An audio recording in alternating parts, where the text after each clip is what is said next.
The storm was over, and the cleanup had only just begun. Every day brought more debris to the shores of Lake Huron.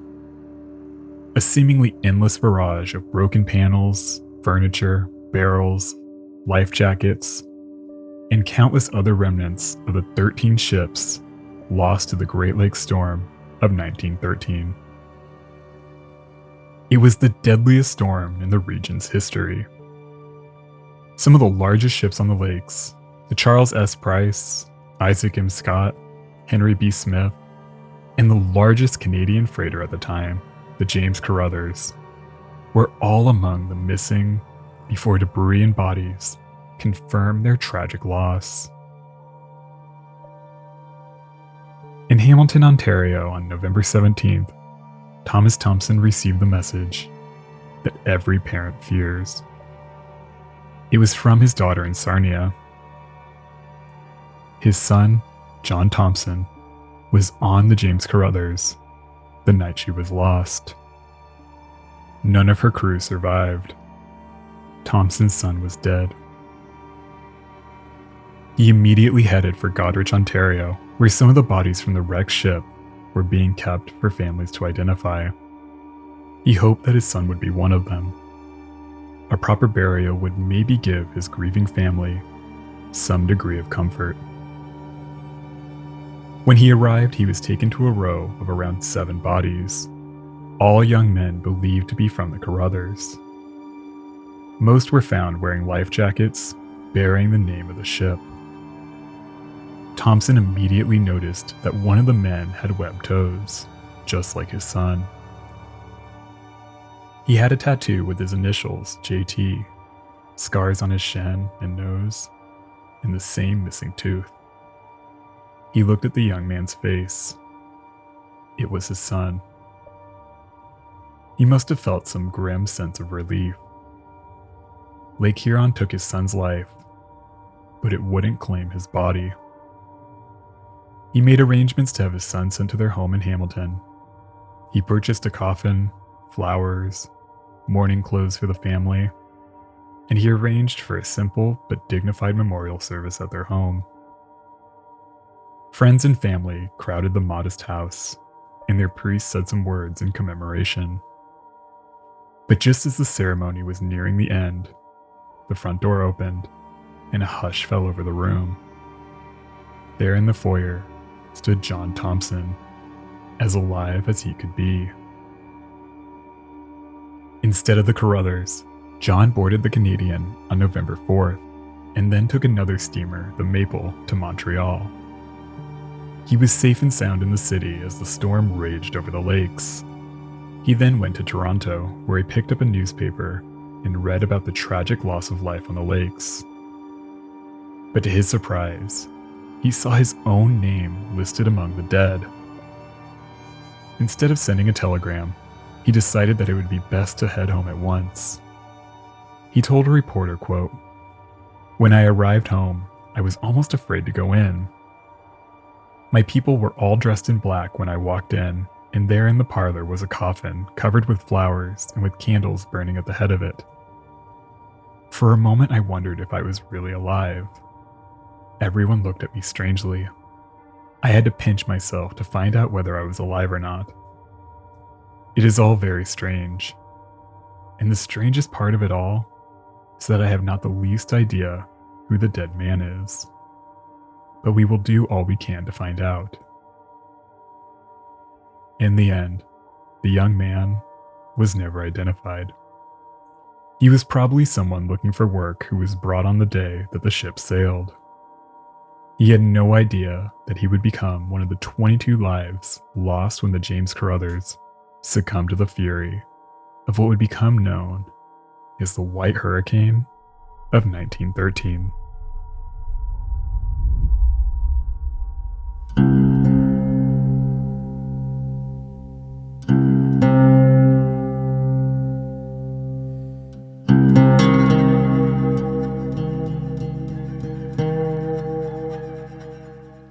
The first week of November 1913 brought some of the best weather that anyone on the lakes could remember so late in the season.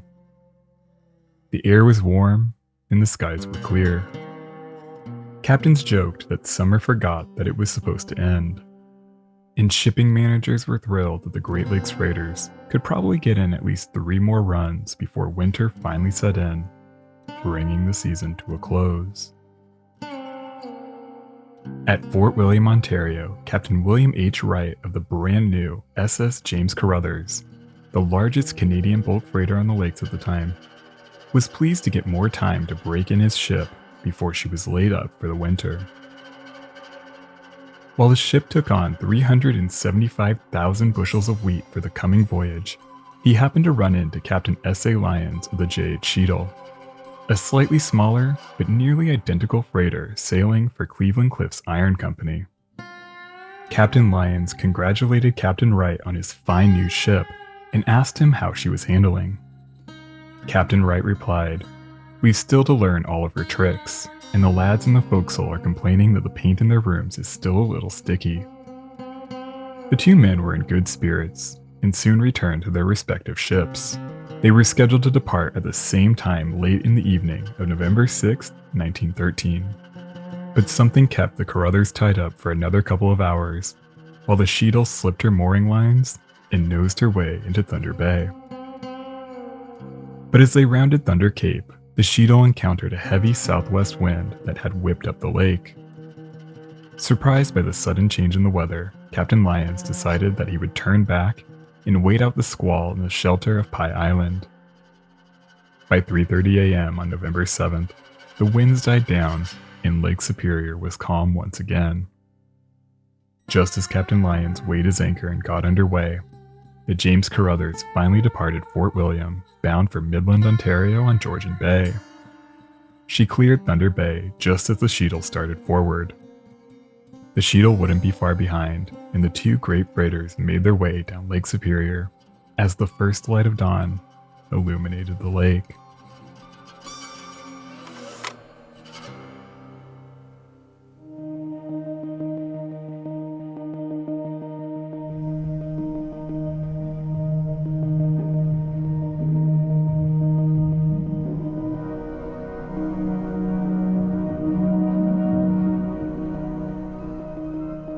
The James Carruthers was a brand new ship. Her voyage on November 6, 1913, was just her 3rd cargo-carrying trip on the lakes. Labeled Yard Number 0038, she was constructed by the Collingwood Shipbuilding Company in Collingwood, Ontario. She was launched on May 22, 1913, to much fanfare and celebration. She was christened by Lillian C. Wright, the daughter of A.A. Wright, general manager of the St. Lawrence and Chicago Navigation Company, which owned and operated the new ship. The name James Carruthers came from the president and managing director of the company. It was common at the time for ships to be named after company executives. The James Carruthers was a truly mammoth ship, the largest Canadian bulk freighter at the time. She measured 550 feet or 170 meters in length, with a beam of 58 feet or 18 meters, and came in at 7,862 gross registered tons. She was equipped with 31 cargo hatches measuring 38 by 9 feet, 6 massive cargo compartments. Her hull was equipped with a double bottom with 5 watertight compartments used for water ballast. She could carry an impressive 15,000 tons of cargo.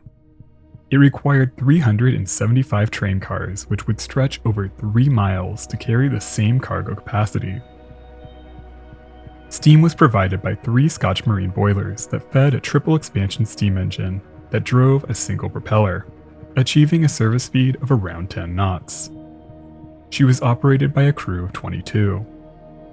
The James Carruthers also had a sister ship, the J.H.G. Haggerty, which was nearly identical and launched the following year, in June 1914. The James Carruthers was an immediate success. This wasn't much of a surprise, since the new freighter followed the same design as countless other Great Lakes vessels. She was big, simple, and economical to operate. Like most lake freighters, she was underpowered for her size, but this wasn't seen as an issue. She was a workhorse, designed to carry as much cargo as possible in a single voyage. She didn't need to be fast.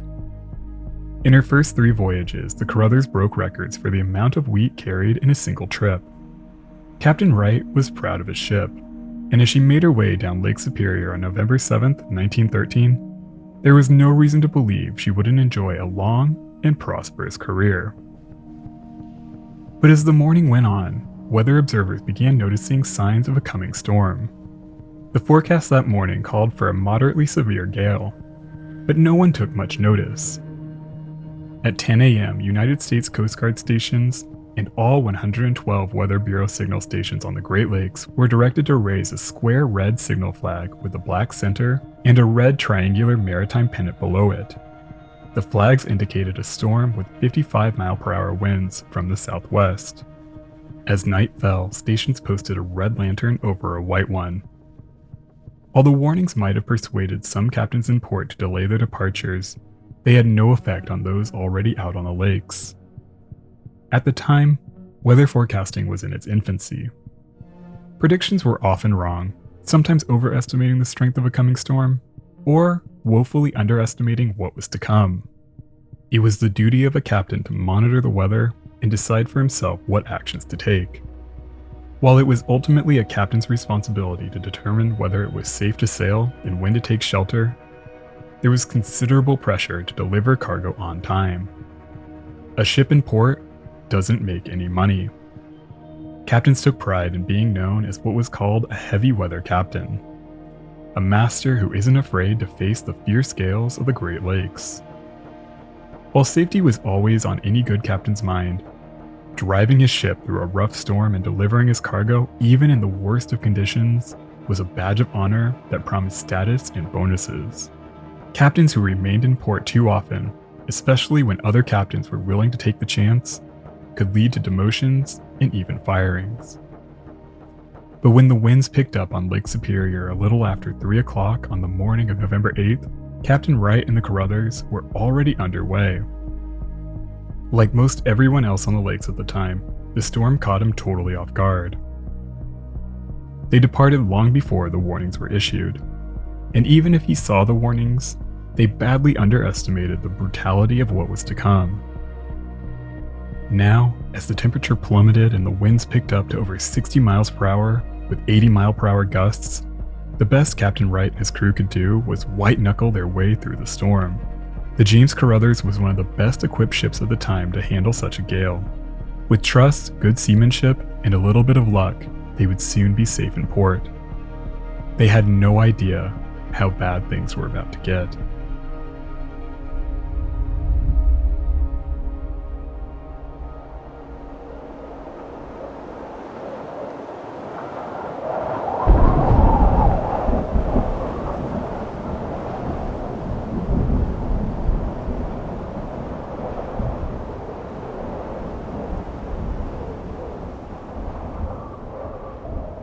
After hours of brutal wind and waves on Lake Superior, the James Carruthers and the J.H. Cheadle finally arrived at the Sioux Locks on the evening of November 8th.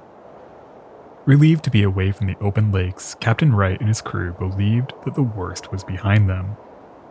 As they moved through the Sioux, the low-pressure system from the north mixed with the mild summer-like weather over Lake Huron, creating a thick fog or sea smoke over the St. Mary's River. Visibility was reduced to just a few feet as snow gently whispered past the great lumbering freighters. As the Carruthers made her way forward, she passed the Midland Prince, heading in the opposite direction. The men in the pilot house knew the other ships and their crews well. On the Carruthers, wheelsman Angus Ray McMillan spotted his friend Jack Daly, a fireman on the Prince, standing on the deck. As they passed only a few feet apart, he shouted, "We're going to Midland this time, Jack. I'll tell your father that we passed you." Just a moment later, the Carruthers disappeared into the fog. Jack waved to his friend and returned down below. When they cleared the lock, Captain Tyndall of the Midland Prince planned to wait out the storm in the shelter of Whitefish Point. But as they approached, he found the bay so crowded with ships that it wouldn't be safe to drop anchor. He had no choice but to continue up Lake Superior. He followed his usual Passage Island course up to Thunder Bay, where he was scheduled to take on a load of grain. Conditions were as brutal as any man on the Prince had ever experienced. For 36 hours straight, Jack Daly shoveled coal into the ship's boilers. It was critical to keep up steam pressure, giving the ship as much power as possible to fight through the storm. She was battered by wind, waves, and ice, but miraculously, they eventually made it. A later survey of the damage found that nearly 1,000 rivets had been sheared off by the shifting hull plates. The Midland Prince only barely survived her trip up Lake Superior. The conditions down on Lake Huron were infinitely worse. As the James Carruthers and the J.H. Cheadle cleared the locks just after midnight on November 9th, the storm began to shift from southwest to northwest and eventually northern winds. The warning signals were changed, 2 lanterns, red above white.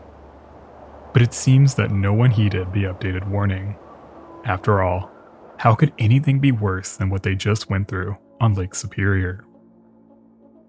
At 12:53, the James Carruthers made a stop at the Pickens Mather & Company fuel docks near Detroit, Michigan to take on additional coal. The stop would be brief, and it wouldn't be long before the Carruthers resumed her journey down Lake Huron on her way to Georgian Bay. Riding only about an hour behind the Carruthers, the J.H. Cheadle was approaching Detroit just as she pulled away from the pier. For a brief period, the 2 ships would follow the same course. Throughout the morning, the storm intensified far beyond anything Captain Lyons ever could have imagined.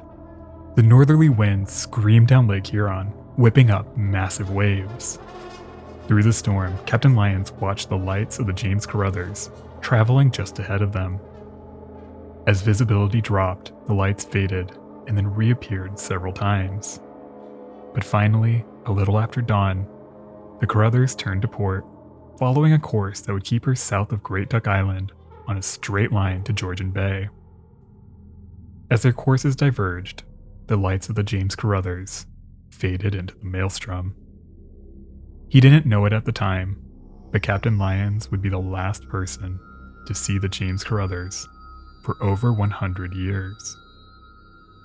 For the next several hours, the Cheadle was battered mercilessly as the skies over Lake Huron seemed to open up and swallow everything in its path. Waves that reached over 35 feet smashed into the freighter, often in a series of 3, one right after another. Twice, Captain Lyons changed his course, turning north, desperately trying to keep control of his ship. Each time, the ship hauled over so dramatically that Captain Lyons had to hang from the ship's wheel as she nearly turned onto her side. The vessel was nearly torn apart. The cables connecting the pilot house to the engine room were pulled so tight that they stopped working. The aft cabins, galley, and dining room were all nearly destroyed as water rushed over the ship's fantail. Finally, after what felt like an eternity, the J.H. Cheadle ran aground at Bar Point, just below Amhertsburg, Ontario. She was heavily damaged, but the grounding probably saved the ship and the lives on board. After 5 hours, Captain Lyons managed to get the ship free. By then, the storm had calmed just enough for them to limp the rest of the way to their destination in Erie, Pennsylvania, arriving on the 12th of November. The Cheadle and her crew were lucky. It would take some time before the full scale of the devastation would be known, but it was clear that many of the great ships on Lake Huron that day would not be coming home.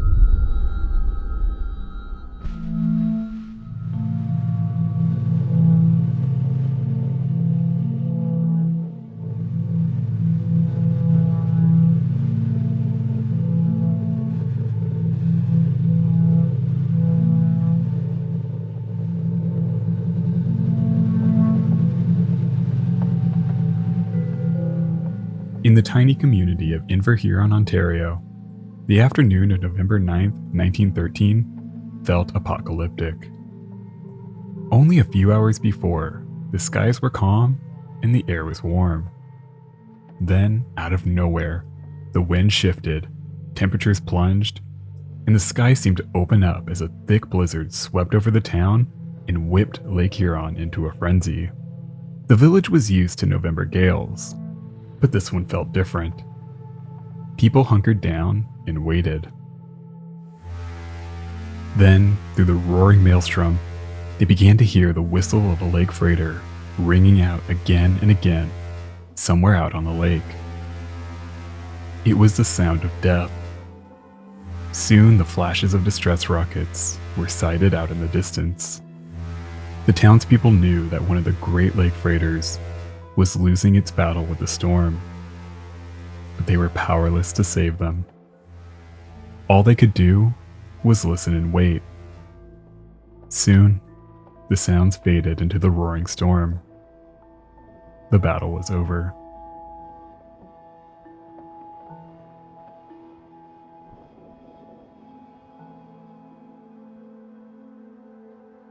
By November 10th, the storm began to relent, and the shores of Lake Huron soon revealed the scale of the devastation as debris from numerous ships began to appear.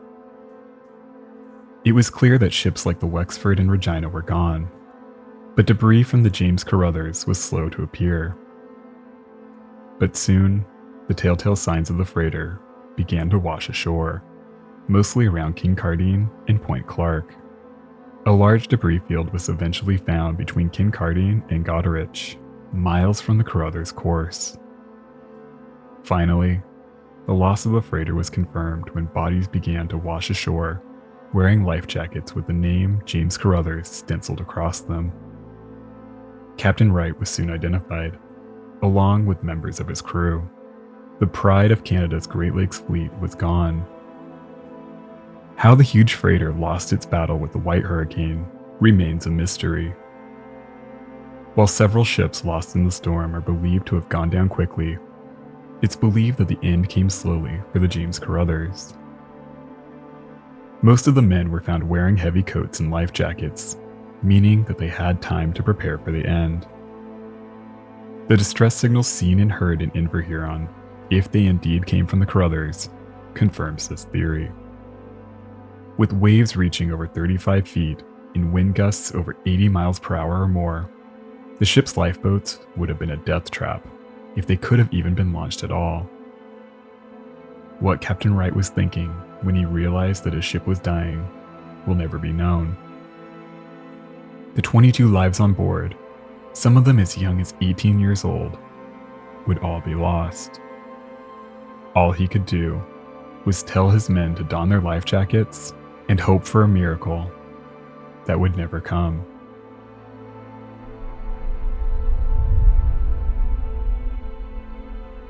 For over 100 years, the James Carruthers remained one of the largest undiscovered Great Lakes shipwrecks.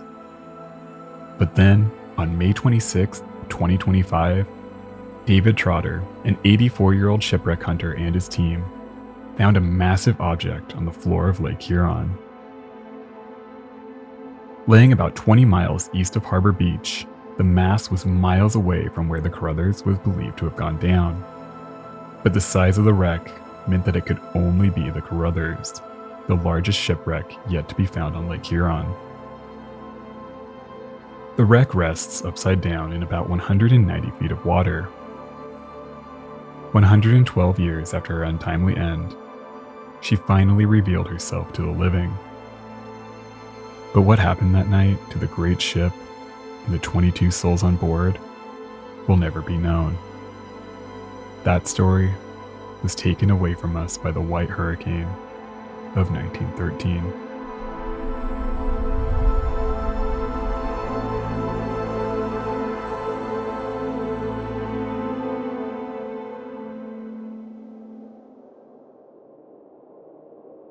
Thank you so much for watching. If you want more videos like this one, help out the channel with a like, comment, and subscribe if you haven't already. I'd like to give a special shout out to my supporters on Patreon and my channel members. Their support helps make in-depth, independently produced videos like this one possible. Alright crew, that's all I've got. Until the next one, be nice to people.